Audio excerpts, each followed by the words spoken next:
Welcome explorers to this our Explorer Talk.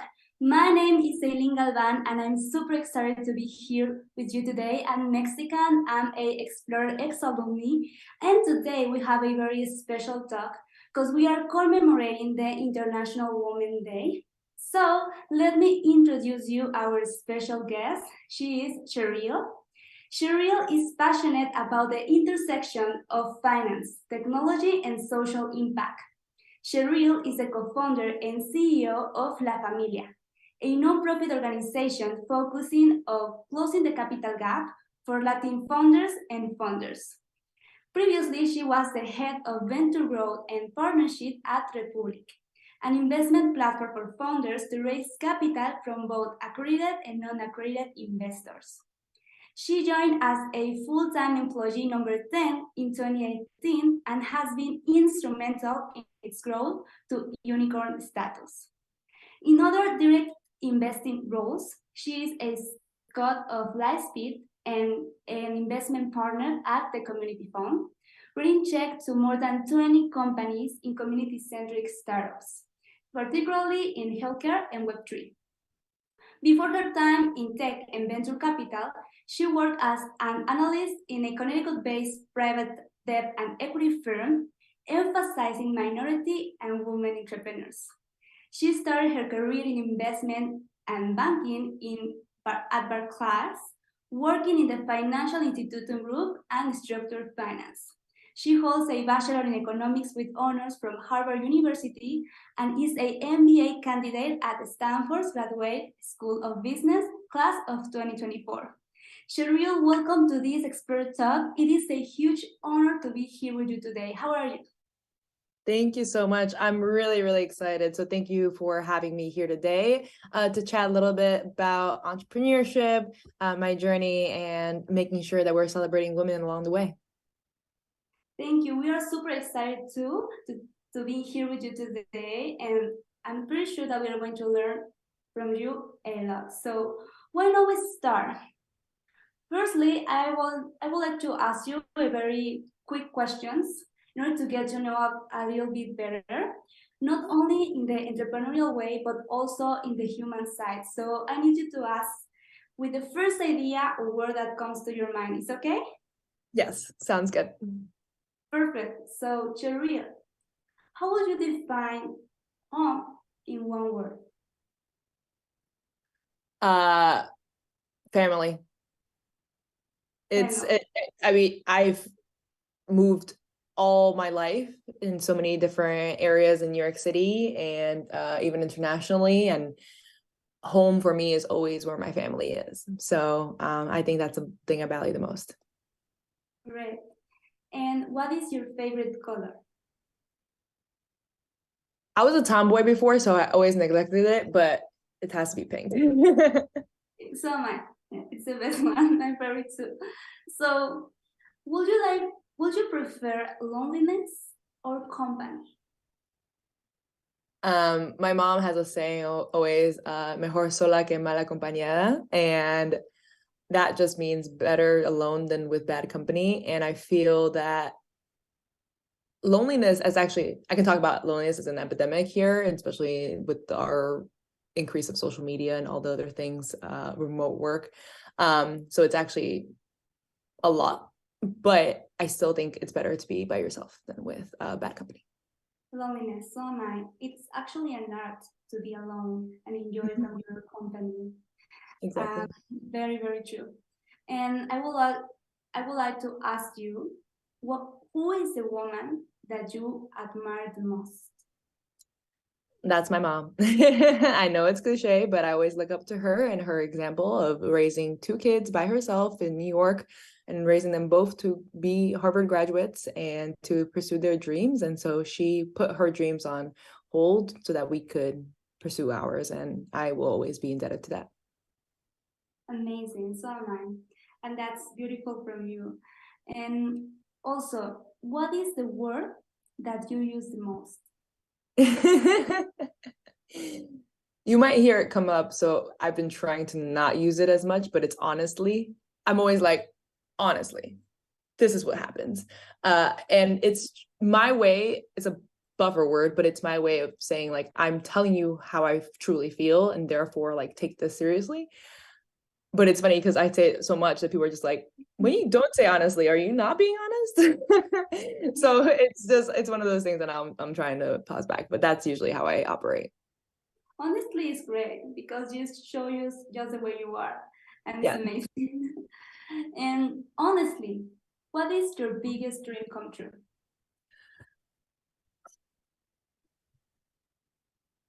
My biggest dream.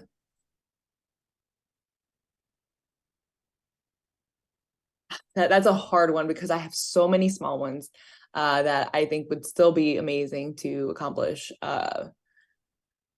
But one of the dreams that I always wanted was that everyone is able to fulfill their potential through education and opportunities, where we have the right infrastructure and government that will allow for social safety nets and for everyone to have the same equitable starting blocks to potentially reach their dreams. And so if we're able to take away those barriers, that would be my biggest dream for everyone. It is amazing because it seems that you are very committed with your purpose. Yeah.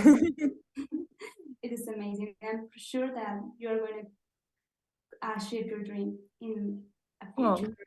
So, It's not just me, it's collectively. We got to work together. but you are going to inspire the world to achieve that dream, you know? Thank you. Appreciate that. And also, another hard one. How would you define yourself in just one word? I don't know if you've heard of the personality test of Myers-Briggs and Enneagram, but in Enneagram, it's called the Maverick. So that would be my one word. It would be someone who challenges the status quo, is always pushing forward, and is able to envision a future that other people might not see, but that they work towards that all the time. So that would be my word, Maverick. Amazing. I'm really sure you are. And what is your favorite mantra? Fortune favors the prepared. And that just means that I always have to do the work to then, when the right opportunities come, that I will be able to take advantage and seize the day. Amazing. To be open to the opportunities and go ahead with them and embrace them. Amazing. And another one, what is your favorite person in the world? Maybe it's hard. Favorite person? Oof. Favorite person.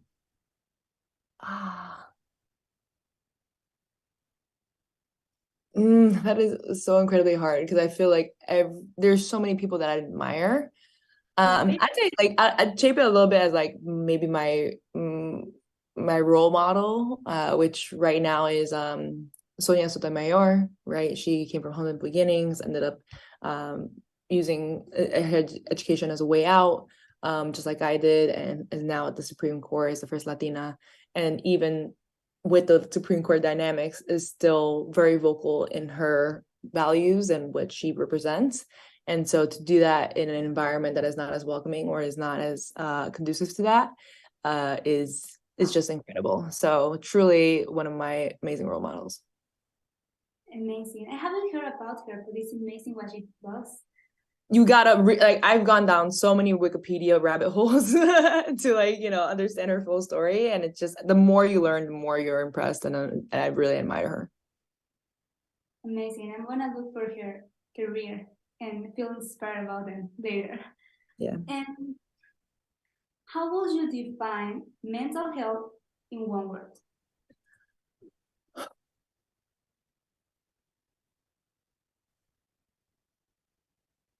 Never ending, which so it's hard to describe in one word, but essentially it's health is it's never ending, right? Like you are always improving, always adding and learning from new experiences, and creating frameworks that can help you, because things that got you to this point won't get you to the next phase, and it is always evolving. So I'd say never ending. Never ending. Well, and yes, because it's a process that we need to trust on them. And it's very personal, amazing. And another one, what would you ask for the version of yourself 10 years from now?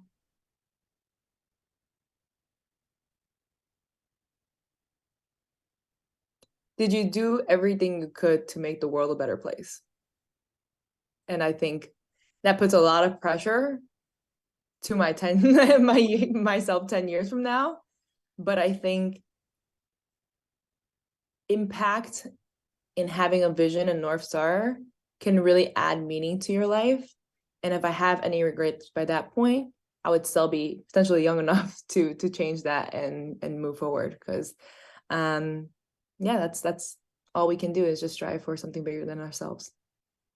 Amazing. I'm pretty sure you're gonna do that. You are ready to do it right now. You're so sweet. So sweet. It's perfect. Yeah. And now, what advice would you give to all the women entrepreneurs that are currently pursuing their dreams?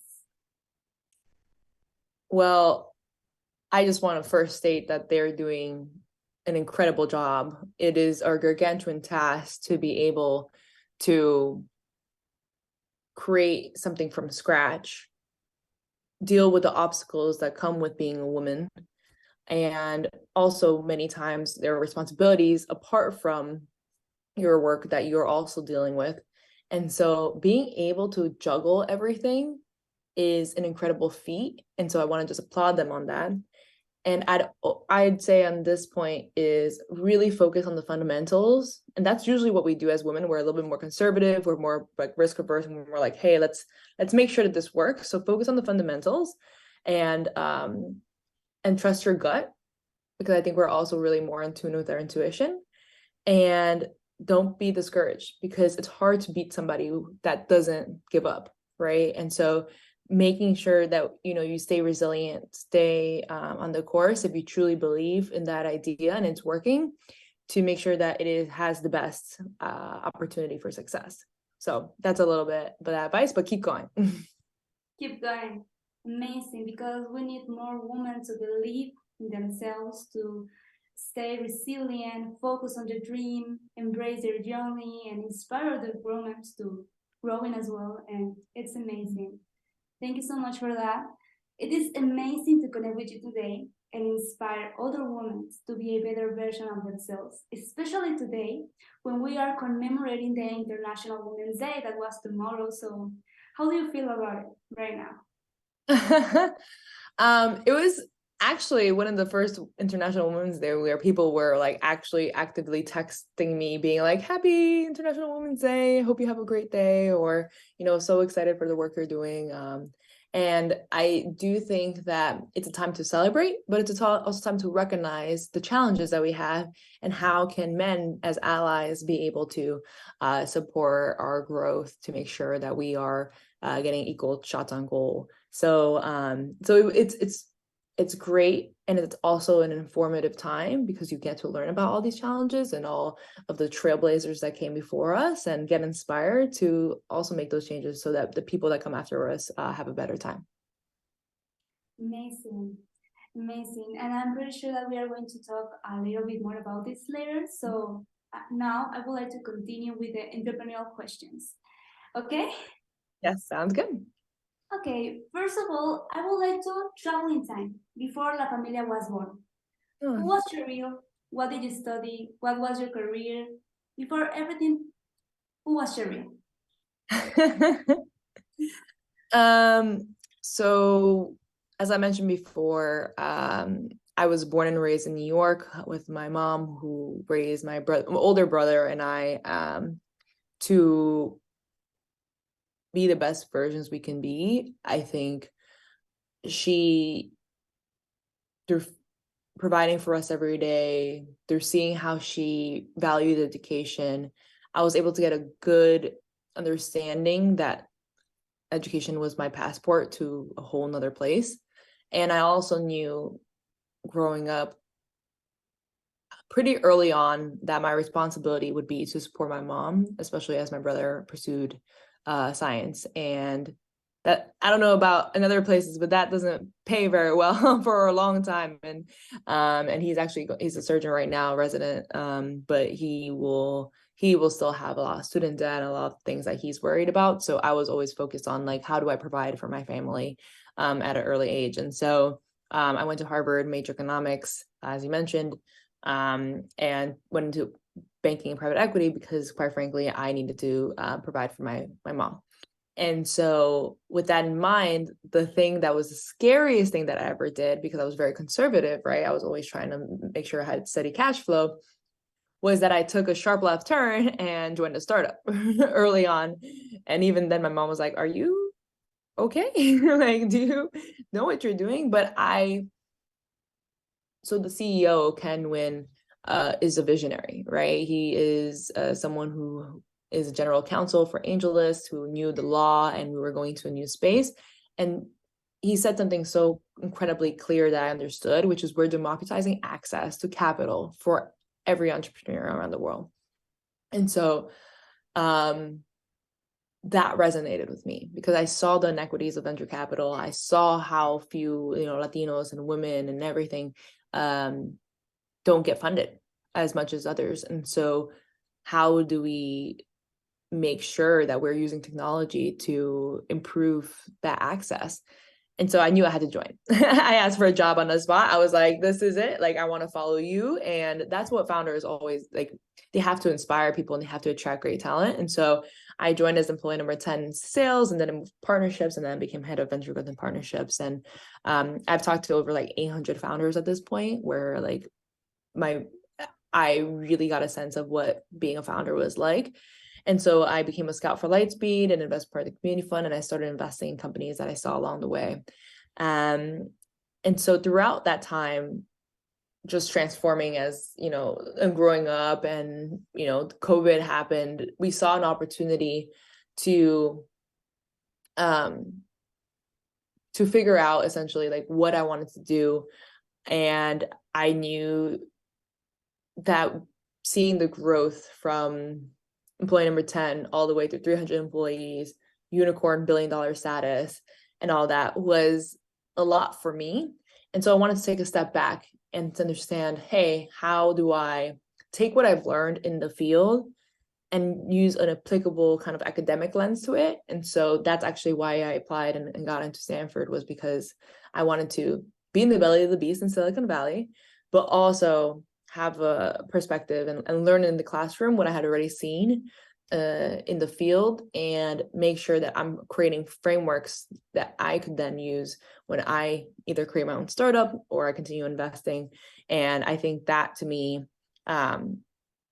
in some ways helps de-risk the founder journey, because I've learned so much from other founders and as well as in the classroom. And so if I ever do create something new, I'll hopefully still be able to support my mom, but then along the way, do what I need to do. It is amazing because you kept yourself loyal to your purpose. You realized that there was a problem, a situation that you can change to move forward, and you become a change maker. That's what you are right now. No? And Try. it is amazing because I always heard that you need to fall in love with the problem, not with the solution. So you are falling in love with the problem and you pursue your dreams going forward.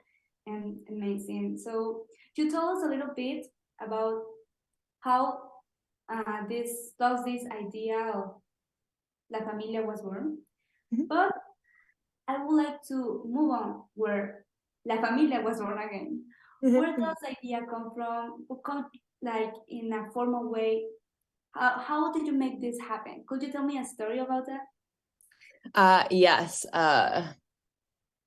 So we were in the middle of the pandemic, so late 2020, early January 2021. And I had found someone else who was Latino in the venture space, and I reached out being like, hey, like, I'd like to talk to you. There are not that many out here. Let's chat.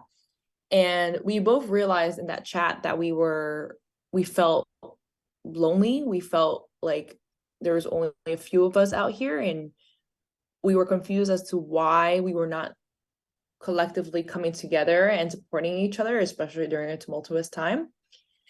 And then I was like, okay, next meeting, I was already starting to plan. I was like, next meeting, you bring someone, I bring someone, and we'll start brainstorming what this looks like.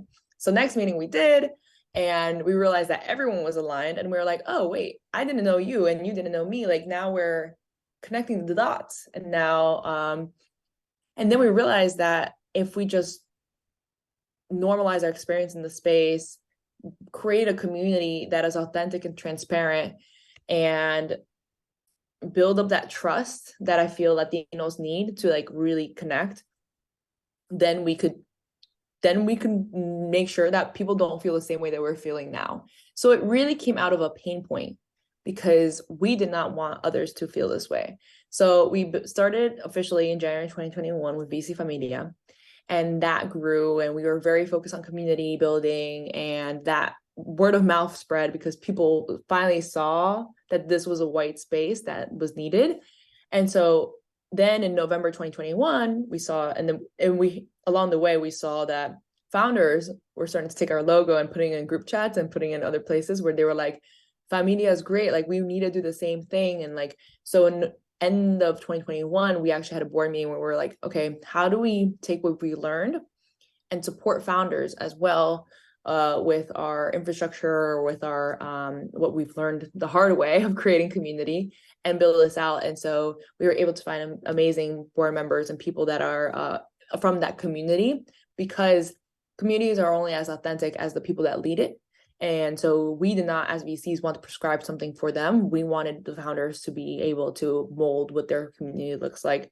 And so in July, we officially launched externally Founder Familia.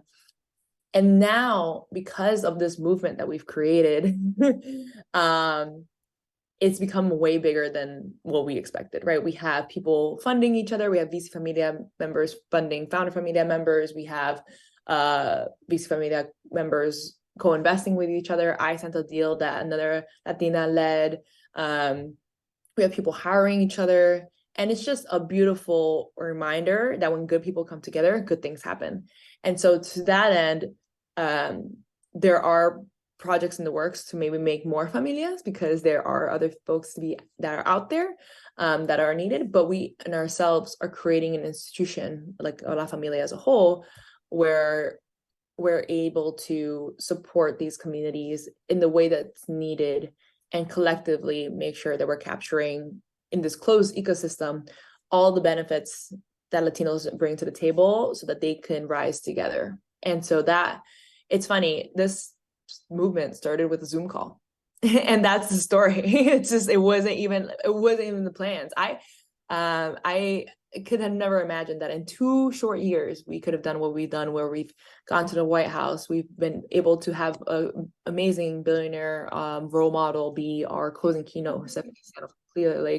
Like we have had so much great growth and momentum, and the best is yet to come. There's a couple really good programs that we're launching with amazing partners that will change how affinity groups come together and support their members. So stay tuned. Maybe this time next year I'll have a different answer.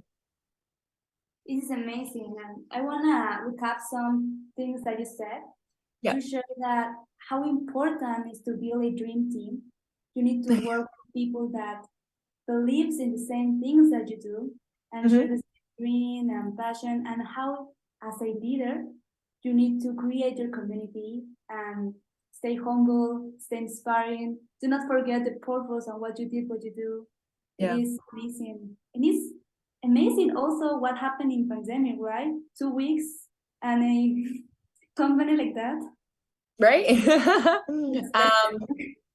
Yeah, it was but once again, I think we knew what we had to do, and we just executed because we had nothing else to do. So it was destiny, because it was unexpected and it just happened in Zoom, right? Exactly. Amazing. And like you said in the beginning, you need to be open for the opportunities. So when they are coming, you need to embrace them and go ahead with that. 100%. We knew it was the right time. We knew we were feeling it ourselves, and we knew we were the right people to come up with the solution. And yeah, I could definitely not have done it myself. My co-founders are incredible, and they are a dream team, because even, I mean, I'm not saying things are perfect, right? No founder dynamics are. I think a lot of people underestimate that, because it's a lot about communication. It's a lot about like constantly rebalancing and figuring out what needs to get done. And so, but I am 100% confident that every single one of them are doing it for the right reasons and see the vision that we have. And I think that can go past anything and any troubles, any challenges that come our way, because we're stronger together. You know, la unión hace la fuerza. So that's, you know, that's something that we hold true. La unión hace la fuerza, of course. And now I would like to ask you, what challenges have you faced as a woman in the entrepreneurial and investment world? A lot, right? So there's two sides, right? The entrepreneurship side, the investment side. So I guess I'll speak first on the entrepreneurship side, where I never set out to create this nonprofit and this kind of institution.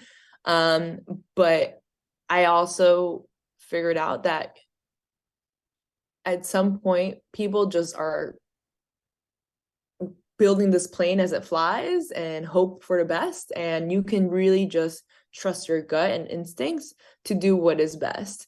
I think, once again, as I mentioned before, you know, women are more in tune with intuition. They're more empathetic. They're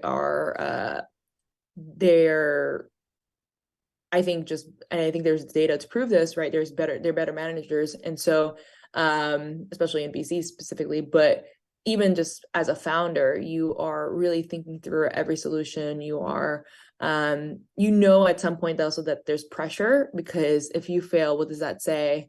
And you know, sometimes unfortunately we're a reflection or representative of who we represent, right? Which is, I'm a Latina, so women, from Peru. My parents are from Peru, and then I was born and raised in New York. And so I don't want to be a statistic where I show that I fail, right? And so it kind of drives me in some ways to be the best I can be, to work extra hard, to prepare for the right opportunities, and just, you know, that just keeps me on my toes, and it makes my life a little bit chaotic. Yeah. But at this point, I think I'm wired to be that way, right? I have juggled so many things in my life. I've gone through so many obstacles that at this point, like, I need to have challenges on my way so that I can like learn from them, grow, and move forward. I do also want to say that mental health is really important to me. So I actually have an accountability buddy that like checks on me every day, making sure that I, you know, I'm sleeping, I'm running, or, you know, doing the things that I need to do based off my goals. Because I also know burnout is real, and I don't really ever want to do that because I don't want to fail, right? So investing myself early with my mental health, I think, has been one of the biggest gifts. On the investment side, it's also really different, because as a woman, you know, we're risk averse. We're figuring out, you know, at the end of the day, how likely is it that this company will succeed? But venture is all about high risk, high reward, right? So I think we just do more due diligence. We are more aware of founder dynamics. And I think 30 to 40% of of reasons why companies fail are because of founder issues. And I think that's, if we're more in tune with how they relate to each other, how they interact, how they work together, then we're more likely to make good bets. And so I think it's a gift that as a woman, I am also an investor and I'm also an entrepreneur. I like to lean on my strengths that some people might see as, you know, deterrence, or they might see me as, you know, too risk averse or whatever. But I feel like if we're just more in tune with what we can bring to the table and confident in our abilities, that we are able to succeed going forward. So those are the kind of the two areas, I'd say. Amazing. We need more women entrepreneurs and investors, women. Amazing. And you talk a lot about the visibility of the women in this faster world, in this fast world of business. But I also would like to talk about the inclusion. How do you encourage diversity and inclusion in your investments and business ventures?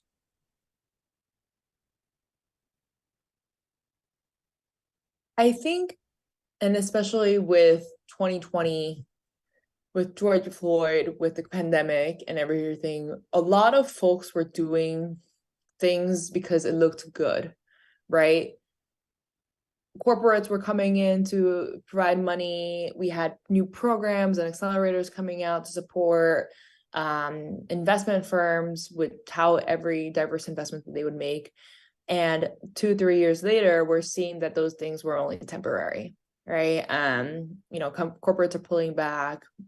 The funding for Latinos and Blacks here in America has plummeted. I think especially like 45% or something for Blacks, and I think just lower for Latinos this year. And so it has really been disheartening to see that these quote unquote solutions were nothing more than just band-aids. And I think the biggest thing, or the biggest way where we can make a difference in this industry, is quite frankly just moving more capital, right? And so I have, in my portfolio of 20 companies, all of them are underrepresented founders, right? I've been able to talk and walk the walk because I believe in them, and I know that just to even get to where they are, they have gone through so much, and therefore they can probably get to unicorn status, and everyone can benefit. And so that to me is the biggest way, is by making sure that whatever you do with the money that you have, whether it's a VC, a scout, or angel, that you know what the impact looks like, not just in terms of giving it to the company, then who the company serves, what the company does, and how do you track that. So being very focused on the data that you get, being focused on backing the right founders, and holding yourself accountable. It's like a never-ending process as well.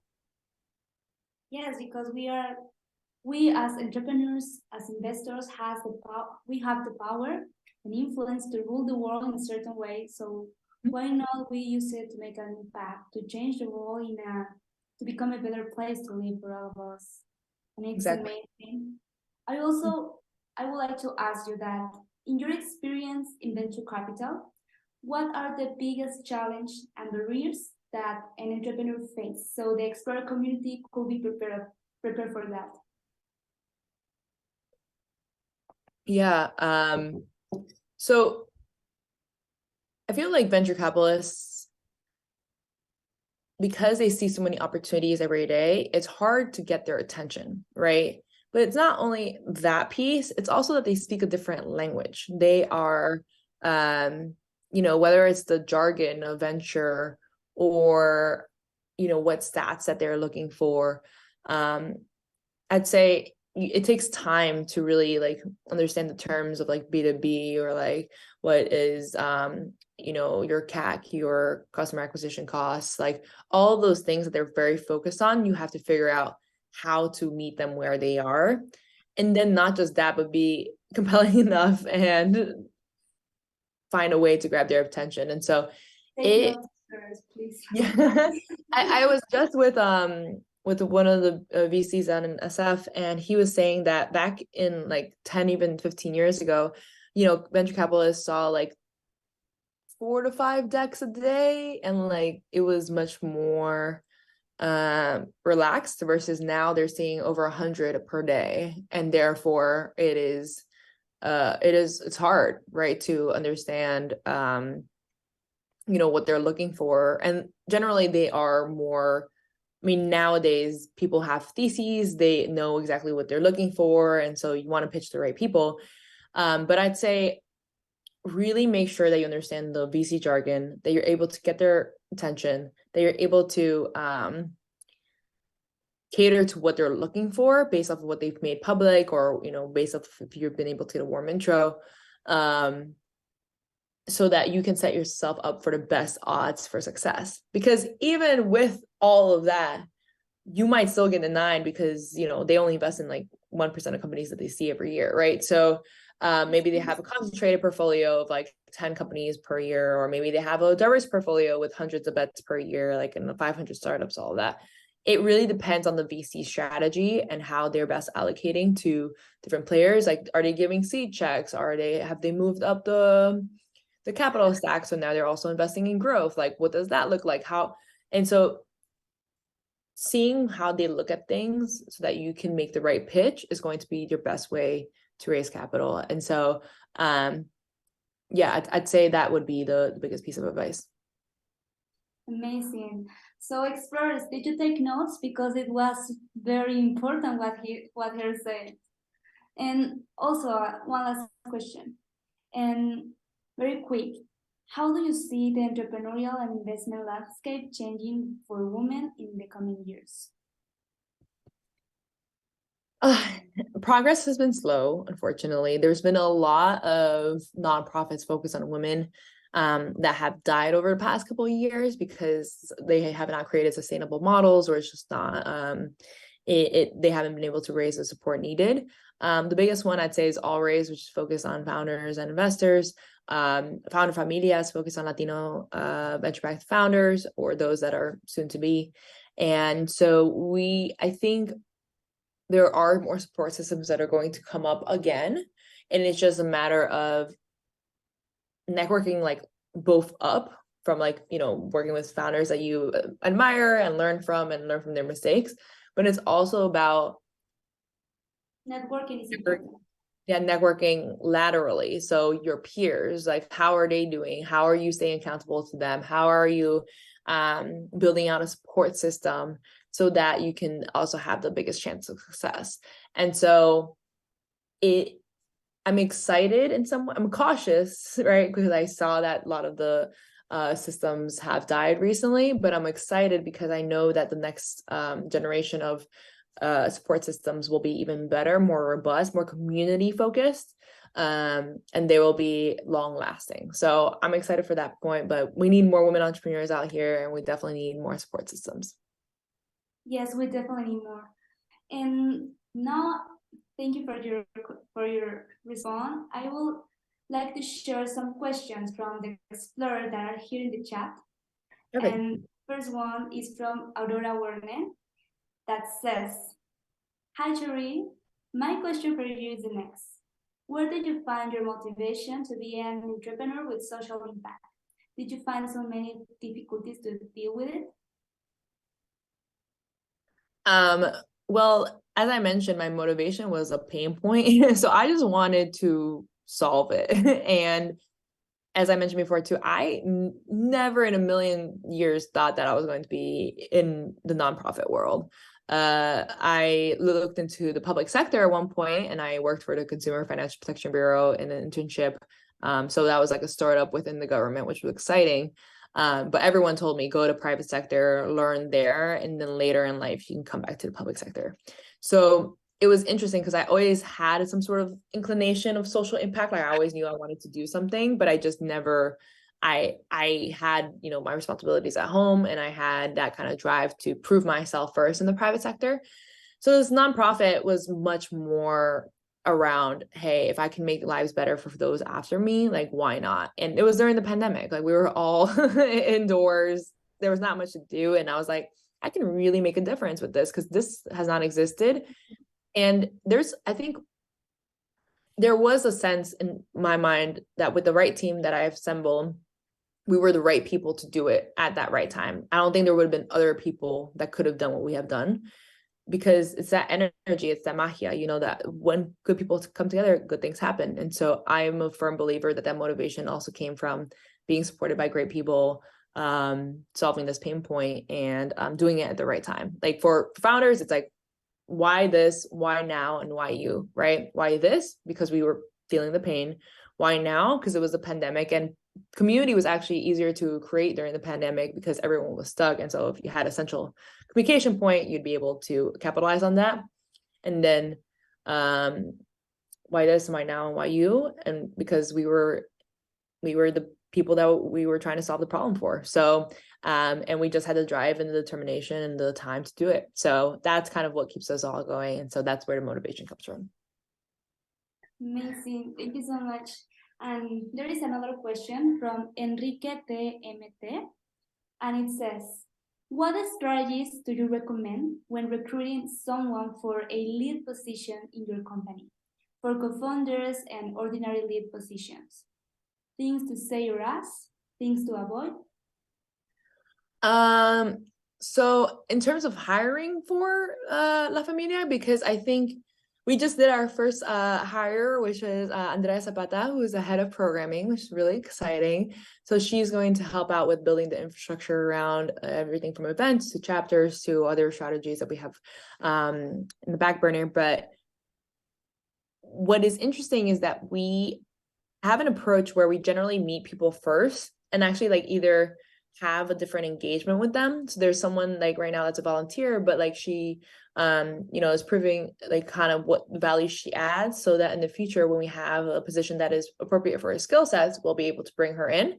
So that's kind of how we like test out the relationship and see how we operate and if it's going to be a good fit in the future, because you do need good culture fit and you do need someone with the right drive that, especially in this kind of startup phase, they're able to deal with ambiguities, they're able to thrive in a hectic environment. And so it really is a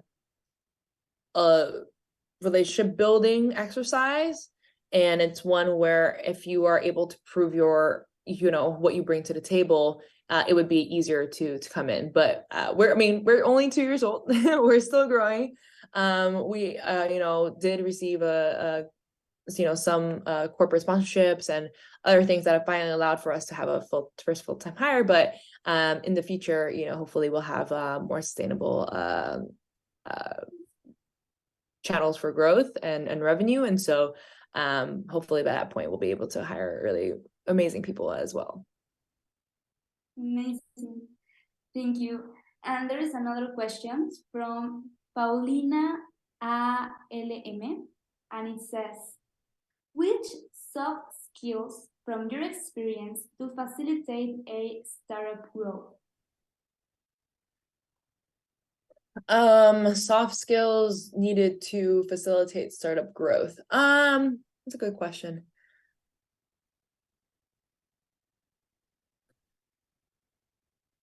So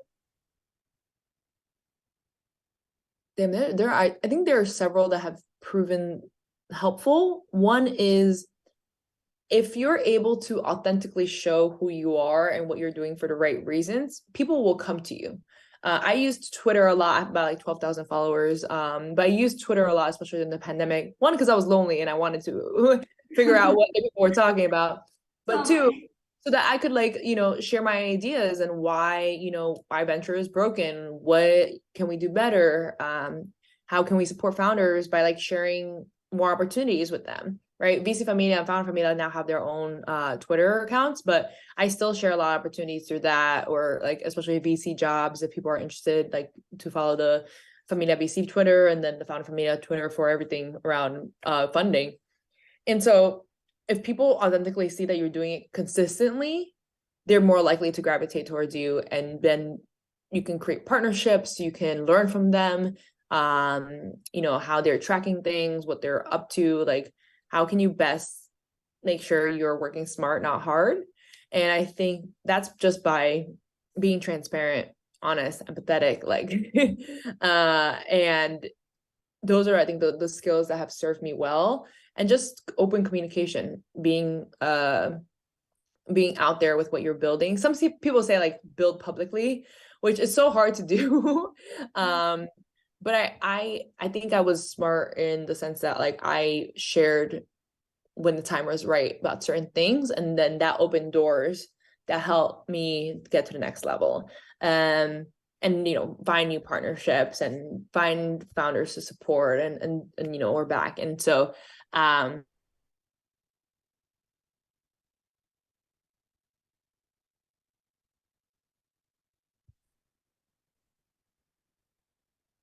Amazing. And did you hear me? Yes? Yeah. Amazing. And I just a little bit curious. What is your Twitter account? Because I'm a Twitter fan as well. Sorry, what's your what? Your A Twitter Twitter. account? It's actually it's model VC. So Model. it's a weird one, but I forgot to mention that back in New York, also to make some side money, I started modeling. So I was with a big agency there called State.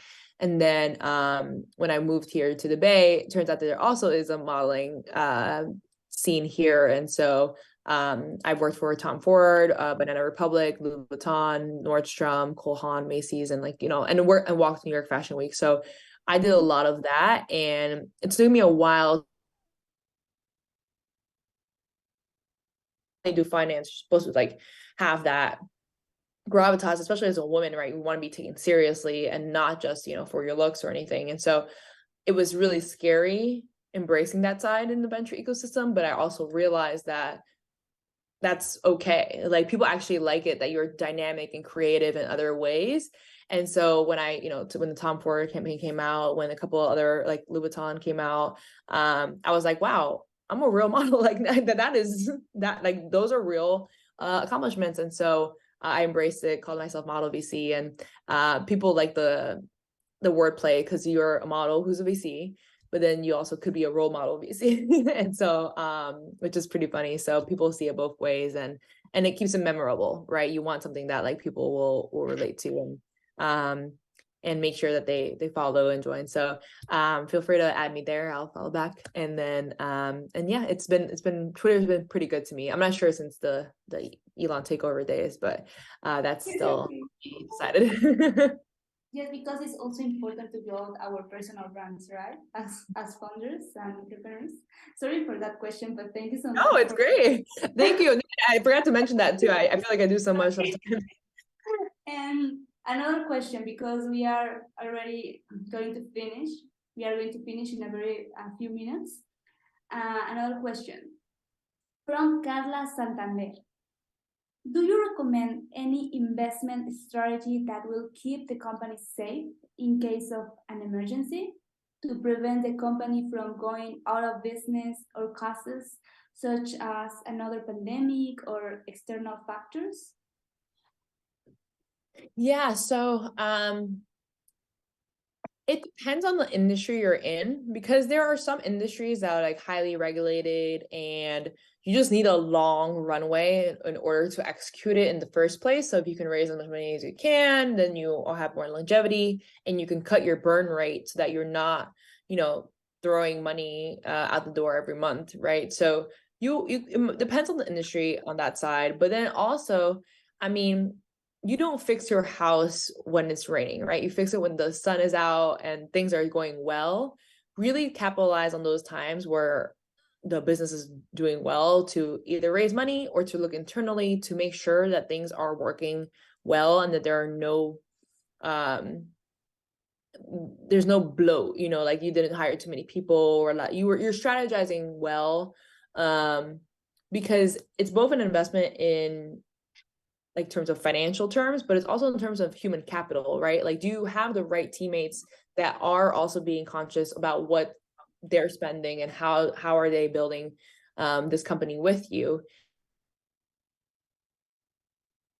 Human capital. And then also just continue to look at other revenue sources like Republic or Cap Chase or other like revenue-based financing that might be a good fit, so that when things might hit the fan, you already have the partnerships and you already have those potential avenues to get the capital that you need to continue to outlast that challenging growth period. So having at least exploring those options so that when it is needed, you already know what to do. And I think that's the biggest kind of thing. It's like similar to what I mentioned, fortune favors the prepared. It is all about preparation and fixing things when you don't need to, so that in the future you can continue to move forward. Thank you. And well, we already finished this part of the talk. I feel super happy and grateful to learn all the things from you, and I feel all the explorers feel the same way. You are such an inspirational woman, entrepreneur, investors, and we need more people like you in the world to change the work we're doing. and evolve and enjoy our process, like you said. And Yeah. thank you so much for your time, for your knowledge. I'm super happy and grateful for you and the expert team. Now it's time to move on to our private section with explorers that want the dynamics. So thank you so much for your time. And thank you, explorers, for being here to this explorer talk. And well, we see you later on the following talk. Thank you so much. Thank you. This is amazing.